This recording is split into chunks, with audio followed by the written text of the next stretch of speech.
Okay, class. The third type of exponential function that we're going to discuss is related to compound interest. And hopefully, by the end of this lesson, you will learn to use this particular exponential function to model compound interest types of scenarios and also to use it to make predictions. So let's go ahead and get started. If you recall, the formula for an exponential function is as follows. F of x is equal to a, which is our initial amount, times the quantity b to the x power. Okay, so that was our formula. When it comes to compound interest, the equation looks very familiar, just like exponential growth and exponential decay, with a slight variation. So the compound interest formula is going to look like this. Oh, and before we do that, I'm going to go ahead and just mention that this is our exponential function equation. Okay, and then our compound interest is going to look as follows. A is equal to our principal amount, which is the same thing as our starting amount, times the quantity.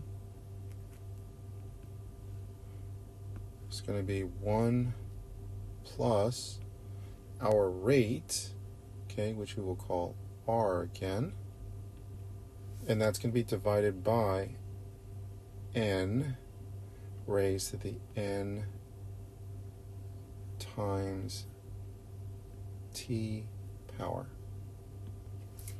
Okay, so let's go ahead and define all of these letters so that we have a better understanding of how this equation works. So let's start with A. A is equal to the amount,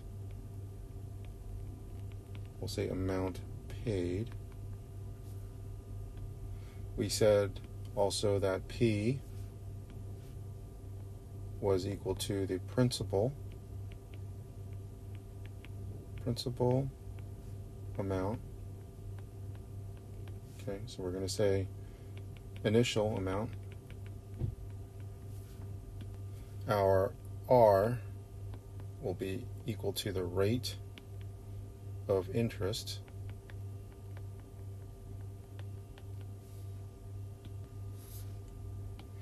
Our N is equal to the number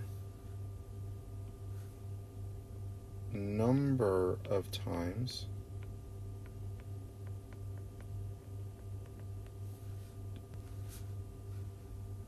per year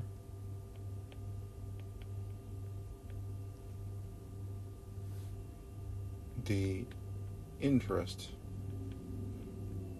is compounded. Okay, we'll explain that in a little bit. And then lastly, our T is equal to our time in years.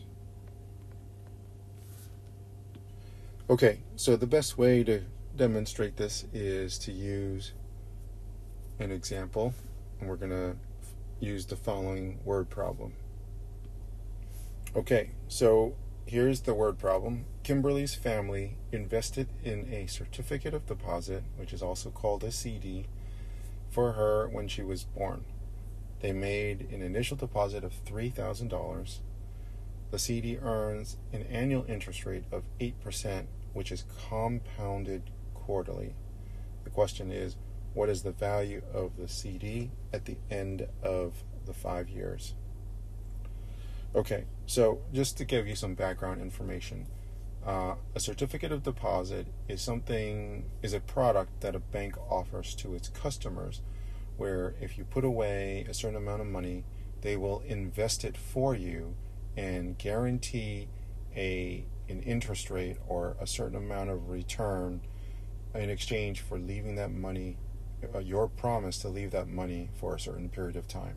Okay, so you cannot withdraw this money.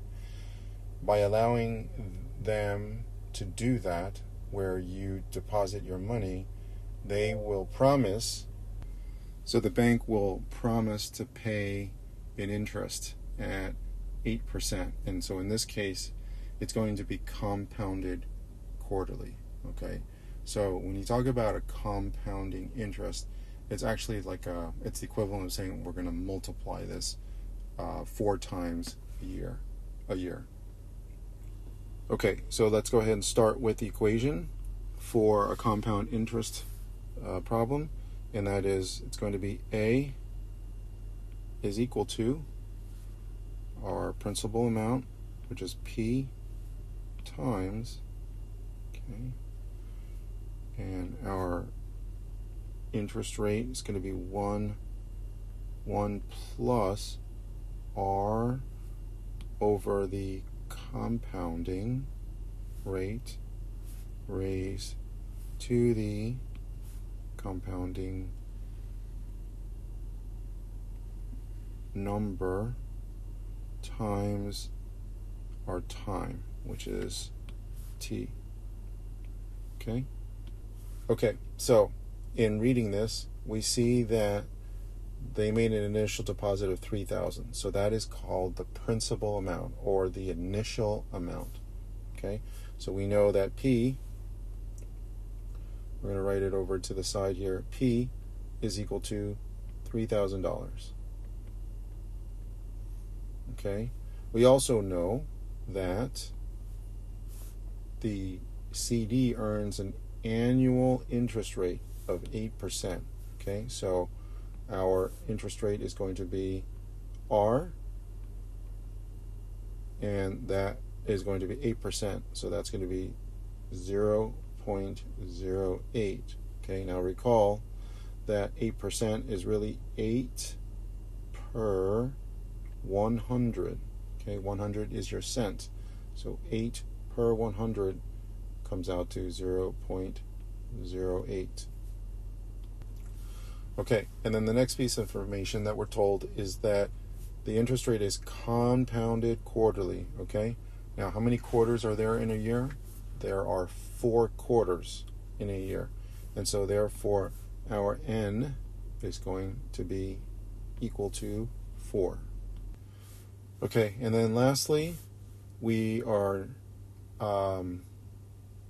trying to figure out what the value of the CD is going to be at the end of the 5 years. Okay, so then we know that our T is going to be equal to 5. Okay, because our T represents our time in years. Okay, so then to calculate our total amount paid, which is our A, that's what we're solving for, we're going to plug in all of these values into the equation, and we're going to get A is equal to the initial amount, which is 3,000, okay, times 1 plus, and our rate of return is 0.08, and that's going to be divided by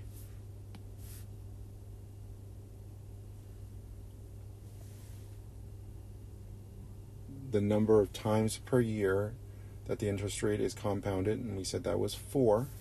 Okay, and that is going to be raised to the 4 times T is equal to 5, so 4 times 5 power.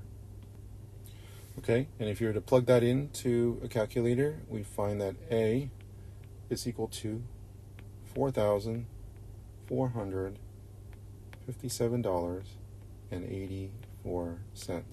Okay, so what this is telling us is that in this particular CD, okay, if we invest $3,000 at the very beginning and allow it to grow interest at 8% compounded quarterly, okay, at the end of 5 years, we will have a total of $4,457.84. In other words, we will by putting the money away for 5 years, we will make $1,457.84, which is not a bad rate of return. Okay, so let's just review. This is a compound interest problem, and it's really important to understand the components. Okay, so A, again, is going to be the amount paid. Our principal here is the initial amount. Our R is our rate of return. Okay, how much interest we are making. N is the compounding period in a given year, and then T is our number of years. Hopefully that made sense to you. If any of this did not make sense, or if you were not clear, please go back to the beginning of the video and view it again. Thank you.